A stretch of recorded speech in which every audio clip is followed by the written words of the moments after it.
നമസ്കാരം, ഞാൻ doctor Shebi Francis, Marina panchakarma centre CEO.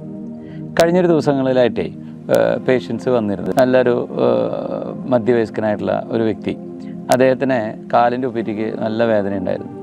അദ്ദേഹത്തിൻ്റെ നാഡി പരിശോധിച്ചപ്പോൾ അതിന് തണ്ടലിന് അരക്കെട്ടിലൊക്കെ എന്തൊക്കെയോ നീർക്കെട്ട്, അതുപോലെ എന്തോ അലൈൻമെൻറ്റ് കംപ്ലയിൻറ്റുള്ള പോലെയൊക്കെ തോന്നി തുടങ്ങി.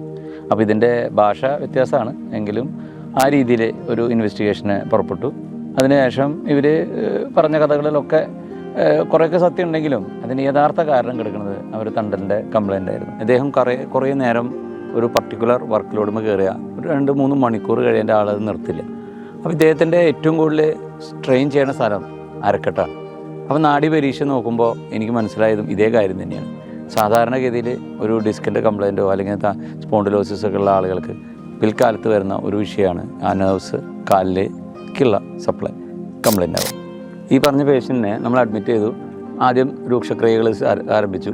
ധാന്യമളത്തിൽ ധാര, കഷായത്തിൽ കിഴി, അങ്ങനെ മെല്ലെ മെല്ലെ നസ്യവും വസ്തിയും എല്ലാം കഴിഞ്ഞ് ലാസ്റ്റ് തൈലദാഹം, അഗ്നികർമ്മം, അങ്ങനെയുള്ള കടിവസ്തിയൊക്കെ കഴിഞ്ഞ് 10 ദിവസത്തെ ട്രീറ്റ്മെൻറ്റ് കഴിഞ്ഞ് നോക്കുമ്പോൾ വളരെ അത്ഭുതകരമായ രീതിയിൽ അയാൾക്ക് അസുഖം മാറി.